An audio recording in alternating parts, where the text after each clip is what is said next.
Israeli হামলায় পুরোপুরি বিপর্যস্ত গাজা উপত্যকা। দখলদার বাহিনীর আক্রমণে ধসে গেছে বেশিরভাগ গুরুত্বপূর্ণ স্থাপনা। কেবল অবকাঠামোই নয়, ভেঙে পড়েছে অর্থনীতিও। তবে ইসরায়েলি আগ্রাসনের কঠিন বাস্তবতার মধ্যেও নিজেদের প্রশাসনিক কাঠামো বজায় রেখেছে ফিলিস্তিনের স্বাধীনতাকামী সংগঠন হামাস।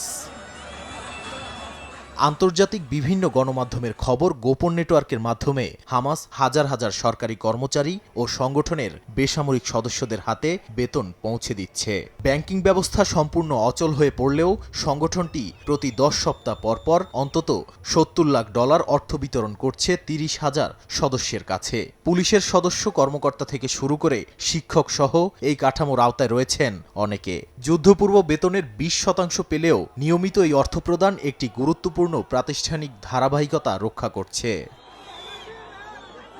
ব্যাংকবিহীন ব্যবস্থায় হামাস নির্ভর করছে সুনির্দিষ্ট ও নিরাপদ যোগাযোগ ব্যবস্থার উপর। সংগঠনের সদস্যদের ফোনে কিংবা তাদের স্ত্রীর নম্বরে পাঠানো হয় এনক্রিপ্টেড বার্তা। সে বার্তায় স্থান ও সময় উল্লেখ থাকে গোপন ভাষায়। নির্ধারিত স্থানে গিয়ে তারা হাতে পান একটি সিল করা খাম, যার মধ্যে থাকে বেতনের অর্থ। এই পুরো প্রক্রিয়ার সুশৃঙ্খলতা ও নিরাপত্তা কঠোরভাবে রক্ষা করে হামাস। এই প্রক্রিয়ার পেছনে রয়েছে শক্তিশালী একটি রিজার্ভ কাঠামো। বিভিন্ন সূত্রের বরাতে গণমাধ্যমগুলো জানায় 2023 সালের 7 অক্টোবরের আগেই হামাস প্রায় $700 মিলিয়ন এবং বিপুল পরিমাণ স্থানীয় মুদ্রা মজুত করে রেখেছিল গোপন টানেল নেটওয়ার্কে। হামাস নেতা ইয়াহিয়া সিনওয়ার ও তার ভাই মোহাম্মদ এই সম্পদ ব্যবস্থাপনার দায়িত্বে ছিলেন।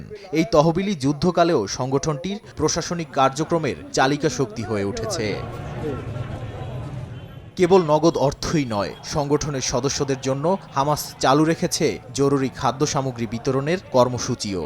স্থানীয়ভাবে গোপন কর ব্যবস্থাও চালু রেখেছে তারা। তেল, গ্যাস, খাদ্য, এমনকি সীমিত পরিসরে ওষুধ সরবরাহ, সব ক্ষেত্রেই হামাস একটি বিকল্প সরবরাহ চেইন গড়ে তুলেছে। নাদিম মারজান, সময় সংবাদ।